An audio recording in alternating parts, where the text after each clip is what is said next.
What's up guys, it's me Mr. Time2304 and I'm here with a video thanking you for 300 subscribers. Wow, I literally cannot believe it. I started a year ago, in fact, last June I think it was, and wow, 300 subscribers and over 100,000 video views as well. I can't thank you guys for your support enough. So, I got a request for a video like this a while ago for me to kind of do a list video, like my favourite captains or espada, etc. in order. So I'm going to start off with my favourite captains in this video for 300 subscribers. Thank you again. If you're new, hit the subscribe button, and for more videos I'd really appreciate it. And don't forget to give this video a like if you agree. Even if you don't agree, put your list in the comments below. I'd love to know who your favourite captains are. But I'm going to go from my least favourite to my favourite and kind of explain why they're in what position they are. So, let's kick this thing going. My least favourite captain, and feel free to disagree with me because I know people will. My least favourite captain is Soifon, captain of the 2nd Division. Oh, by the way, this is going to be post-time skip captain, so no Aizen, no Gin, and no Tosen. So anyway, yeah, my least favourite captain is Soifon.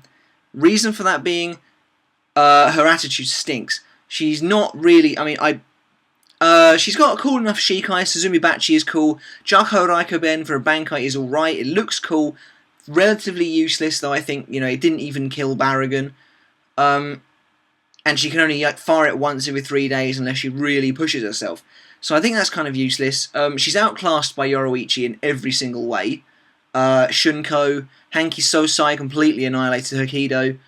But my main reason for having Soifon at the bottom of this list is her attitude is terrible. And in my opinion, this might sound harsh, but she doesn't deserve to be a captain. Back in the Fate Karakura Town arc, she was up against Baragon Louisenbahn, a really ruthless and terrifying enemy with an ability that was just unstoppable.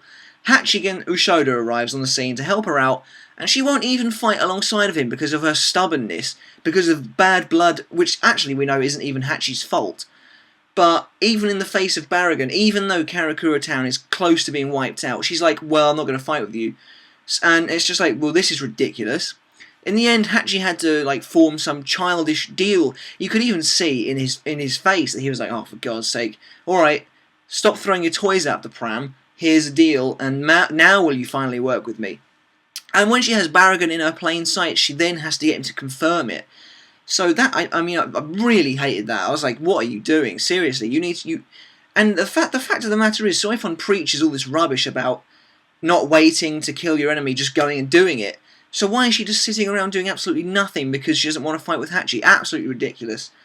And not only that, but when Yamamoto was killed against Yahweh, Juhabak, whatever you want to call him, she was like, oh my god, when she said to Kensei, she goes, you must be doing cartwheels because I know you had a grudge against the old man. What? Kensei's clearly upset, everyone's upset, why are you being the childish one and flipping out?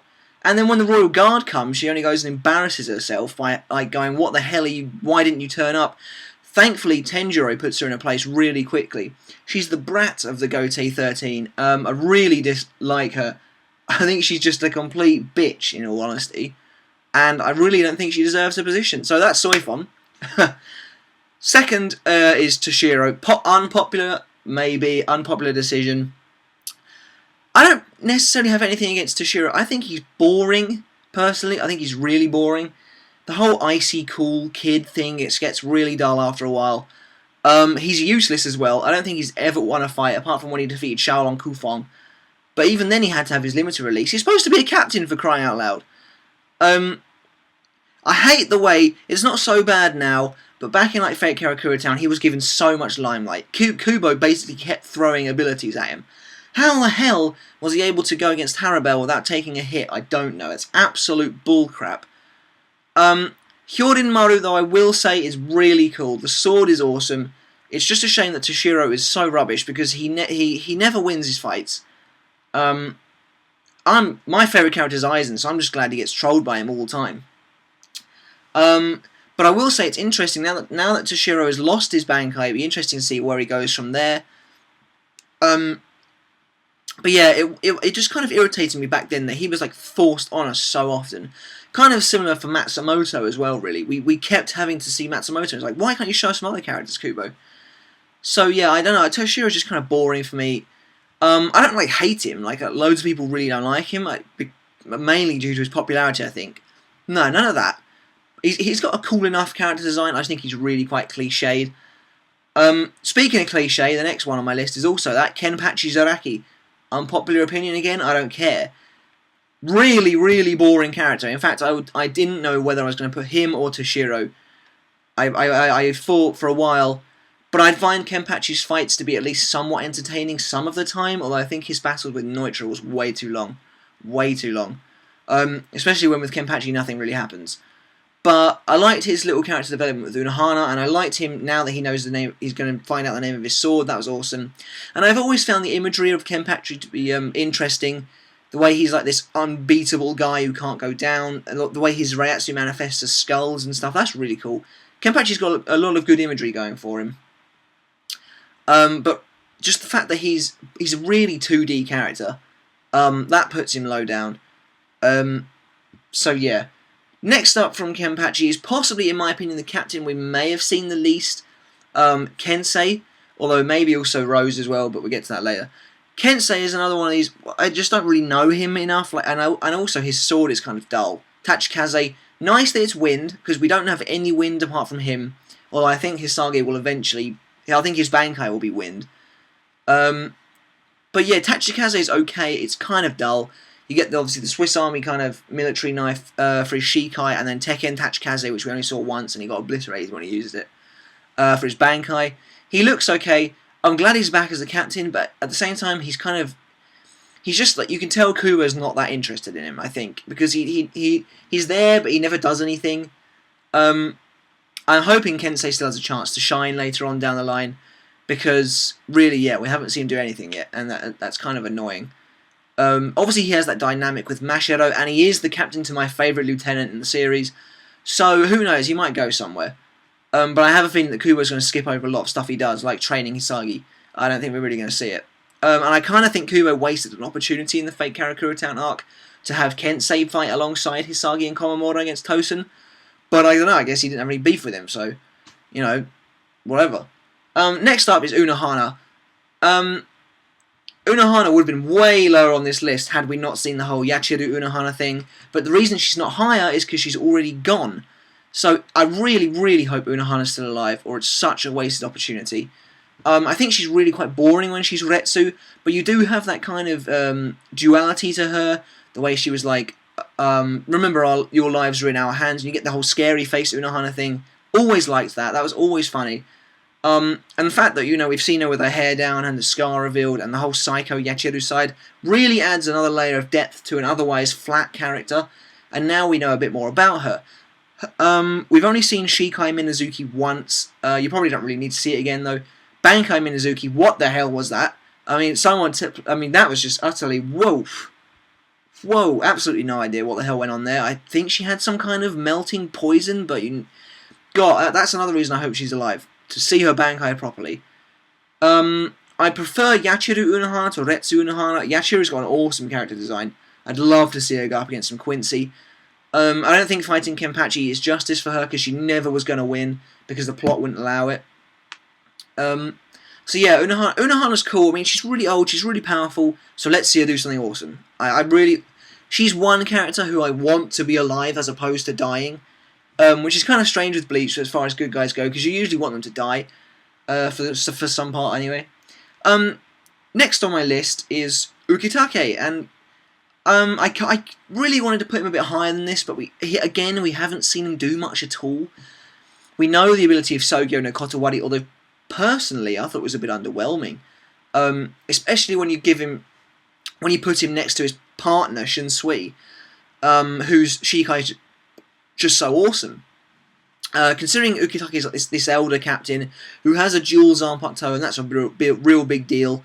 Sogyo no Kotowari doesn't really seem to do a lot. I mean, it's useless against melee-type attackers. But Ukitake himself is a really great character. You know, he's got this duality about him that was kind of explored in the Lost Agent arc, in that he's like this really nice bloke on the outside, but he is doing some kind of shady stuff, and he knows he is as well. It makes him upset, makes him kind of sad, and you know, he feels he's betrayed Ichiko's trust, which he kind of has. And I hope now that Ginjo is back, we get Ukitake involved in the story a little bit more, because recently it seems like he's kind of been pushed to the side. Although this is the final arc, and I think Kubo's going to explore all the captains, and especially the elder captains, a bit more. I think we'll see Ukitake do some more stuff. I hope his illness gets cured. I mean, that does hold him back. Like I said, he's not really had any proper fights. But, yeah, no, Ukitake is a good character. I do like him, but he can't really go any higher because he's not done all that much. Fighting Lilinet and then having a tiny little skirmish with Stark in the fake Karakura Town battle doesn't constitute like a fight. So next on my list is Byakuya Kuchiki. When I first started reading Bleach, I thought this character is cool. He's awesome.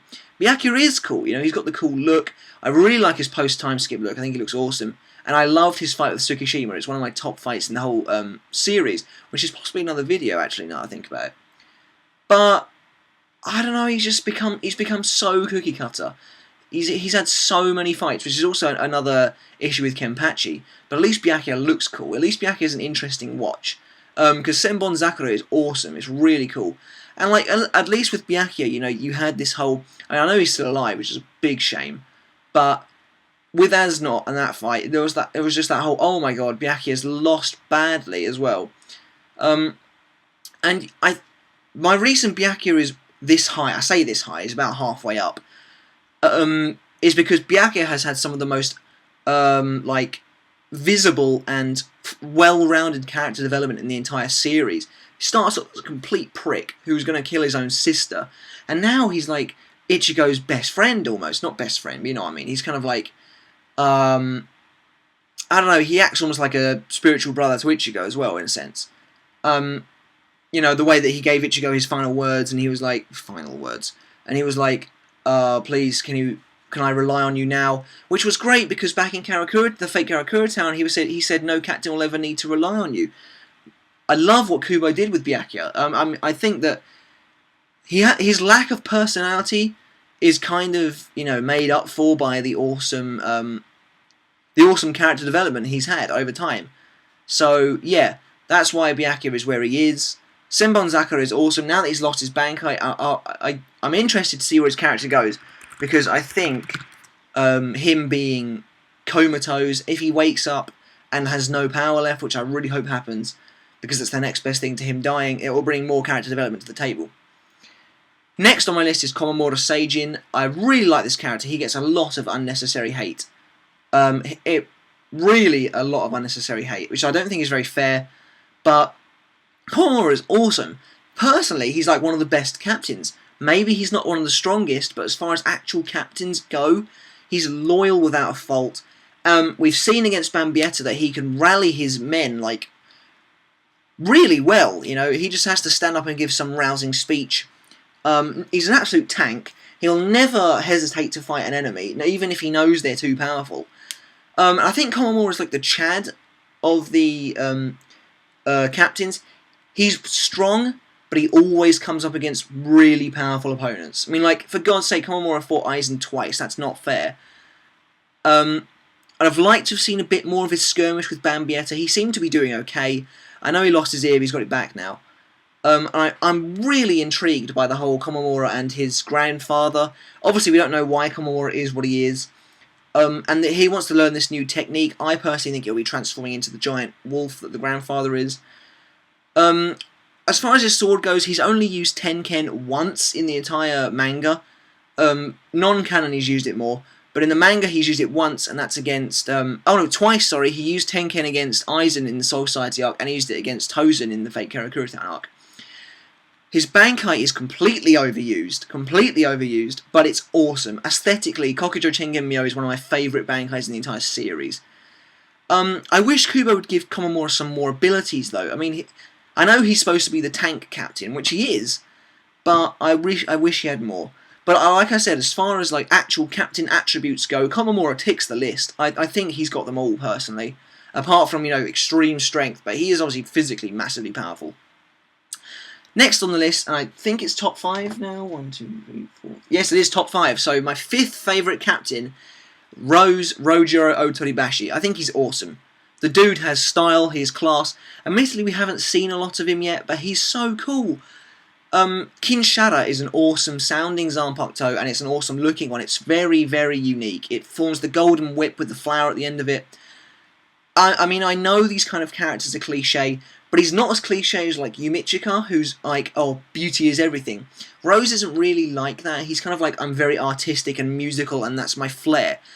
That's why I like Rose. You know, he's not like Yumichika in that sense. He's not effeminate as such, but he's kind of like this aged rocker who has like an appreciation for the arts. I think he's cool. I think Kubo really needs to focus on his character a little bit more. Like Kensei, he's kind of not that important as far as captains go, but his design is top notch. I think he's awesome. I'd love to see more of his music-based Zanpakuto. I mean, that is cool. Music-based is awesome. If Kira has actually been killed by Busby, then I'd like to see Rose get some development from that. We haven't seen the 3rd Division since the end of the battle, so I would like to see where he's going. Although I kind of expect Kira to be alive at this point. But yeah, that's why Rose is 5 on my list. I think he's an awesome character. He's got a great personality that we don't really see that often. And especially in Bleach. You know, he's not particularly cliche in Bleach. And I really like that. And I think his Zanpakuto is awesome. My 4th favourite captain is the only Yamamoto Shigekuni Genryusai. Although actually, if you want to say it properly, it's Shigekuni Genryusai Yamamoto. The Genryusai is only there because of Sasakibe. Awesome character. Oh man, the dude is just so badass. Even before we knew anything about him, like as soon as he summons Ryujin Jaka, which is one of the coolest swords in the series, he's so awesome. Like, Yamamoto one-shots just about anyone he comes up against. You know that when Yamamoto's on the screen, in a fighting situation, it's going to be epic. Kubo loves his like double-page spreads with Yama.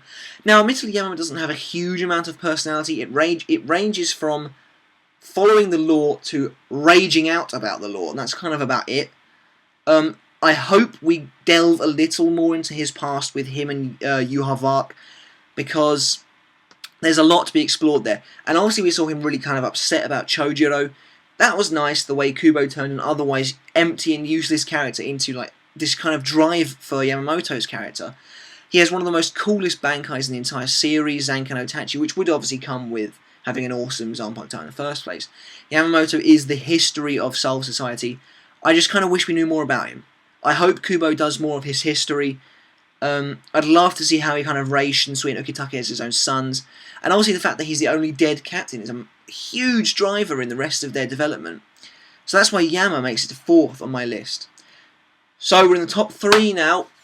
And my 3rd favourite captain in the entire series is Hirako Shinji. Originally kind of the de facto leader of the Vizards. You know, Shinji has this really awesome dynamic, especially with Aizen, because obviously Shinji's kind of the only person, who, apart from maybe Urahara, who could see through Aizen, who knew Aizen for what he was. And again, like a bit like Rose, Shinji just has this awesome, unique design. He's into his jazz. He kind of likes to think he's really hip. And I just think it's great that he's back as a captain. I'd love to see more of his dynamic with Momo, for instance. They've both been hurt by Aizen. Show us more, Kubo. It's far more interesting than his rather cliche dynamic with Hiyori, who I cannot stand. Sakanade is awesome. I was kind of a little underwhelmed with the sword's actual design in Shikai, but I mean, it's one of those ones that I cannot wait for Bankai, because I just don't know what Kubo's going to do. I mean, Sakanade is really powerful. I think Shinji could have had Aizen on his toes a little bit longer if he hadn't gone about explaining everything his sword can do. But Shinji's really cool. And one of the reasons I really like Shinji is that, before, I mean, obviously, because Ichigo made real good friends with him in the Arankar arc, so now Shinji is kind of like his best friend in the captains. I know I kind of said that about Byakuya, but that's not what I mean. I mean, like, literally with Shinji, he is kind of Ichigo's best mate in the captains. And I really like that. It adds a completely new dynamic to how Ichigo is able to interact with the captains. Really love it, and I think Shinji's just an awesome character in general. I can't wait to see his Bankai, and I hope he uses his Hollow Mask as well down the line. So, top 2 captains. My 2nd favourite captain in the entire series, Mayuri Kurotsuchi. The dude's so cool. I get it, he's a cliche. He's the mad scientist cliche. And he's not even really that powerful. I mean, he's completely broken in the sense that he can, like, remove his organs in an hour, and you don't get any explanation for it other than, I'm here, aren't I? Therefore I was able to do it. And that's, you know, that's so Mayuri, him and his lol science. But I just love his character. every time he's on screen, something interesting is happening. And I think with the 1,000-Year Blood War arc, with the fact that the enemy are Quincy, we're really going to see a new level of his character. Mayuri's not really had character development as such, but he has kind of mellowed out a bit since Soul Society arc. I think it was fair to say Mayuri was a full-on bad guy in Soul Society. You know, like he was blowing up his subordinates. I cannot actually imagine him doing that anymore. The weird thing is, we don't really know why he's mellowed out. There is no actual reason for this change, other than, I suppose, now that the Shinigami are good guys, Kubo has to make him seem like more of a good guy. But Mayuri definitely knows what side he's fighting for. I also think Mayuri's funny. You know, like the way that people like to take the mickey out of him, like Unohana, and he's just like, oh, are you laughing now? But I might trap you in the Gargantua. And she's like, oh, that's nice. But Mayuri's Zanpakuto as well, it's awesome. I mean, his Bankai, Konjiki Ashishoji Jizo, has one of the most unique designs I've ever seen. And it's really overpowered. I mean, Ashishogi Jizo is overpowered in the first place, like paralysis on touch.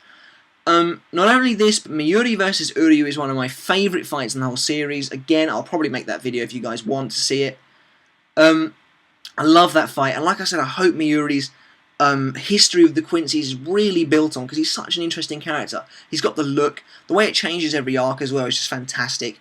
The way he doesn't really want anything to do with the other captains, he like holes himself up in his little lab. And I love Akon as well, he's such a great third seat. But yeah, Mayuri's awesome. He's a little bit weak, you know, he's kind of feeble, but I just love him. He has great interaction with other captains, in the way he hates everyone. I love it, it's so funny. Like, he really despises Kenpachi, he despises Urahara. There's not many people he likes, actually, Mayuri, and that's the great thing about him. So finally, at the end of this video, my #1 favourite captain, Shunsui Kyoraku, the Captain Commander of Soul Society, former 8th Captain. Oh, this dude is... Right. I've always relatively liked Shunsui, however, that opinion, and I think for a lot of people, that opinion really changed during the Fate Karakura Town arc. Initially, you believe Shunsui just to be this kind of laid-back, carefree guy who likes to sit around sipping sake and sitting under the sun. You know, he does nothing but mess around, and then now is always having to sort him out.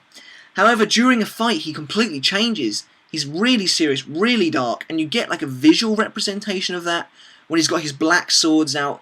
And he's lost the flowery kimono and the hat, and so he's literally just in his black Shihakusho, and he's shadowy, and his powers are shadow-based. I mean, how cool is that? The fact that he can turn children's games into reality, plus his swords look awesome. Everything about Shunsui is awesome. He has a kind of underhanded and tricky fighting style that the other captains don't really have, and the fact that he has such a carefree demeanour really masks this whole ideology that in battle you're both evil from the get-go and therefore you can do whatever you like to win. So cool. And Shunsui's had really good character development as well. Like I said, he was really kind of laid back at the beginning and so lazy. Now that he's Captain Commander, and basically ever since the Quincy arrived, we haven't really seen any semblance of that whatsoever. Now he's stern, he's risk-taking, he's decision-making. He bitch-slapped the Central 46 when they were like, you can't have 2 lieutenants. And he was like, well, I'm sorry, but wasn't it the Central 46 who let us appoint our lieutenants anyway? Awesome character. And the eye patch just makes him look so cool as well. Shunsui, and he's my #1 Bankai that I want to see as well. The character is amazingly cool. And he has so much depth to him. And with his backstory, there's literally so much more to explore as well. And just simply on the aesthetic level, he looks awesome. He's rugged, but at the same time, he's kind of effeminate in a way. But like his swords are awesome. Katen Kyokotsu looks epically cool. And then of course his partnership with Ukitake adds another layer to his character. So that's why Shunsui is my top captain in the whole series. So, you know, just to recap on my list: Soifon, Toshiro, Kenpachi, Kensei, Unohana, Ukitake, Byakuya, Komamura, Rose, Yama, Shinji, Mayuri, Shunsui #1. That's my least favourite to favourite captains list, everyone. Let me know in the comments below, do you agree with me on any of those positions? Put your list below, I'd love to see it, and don't forget to subscribe if you haven't already. Thank you for 300 subscribers, I literally cannot believe it. Thank you so much, and just have a nice day. See you later, everyone.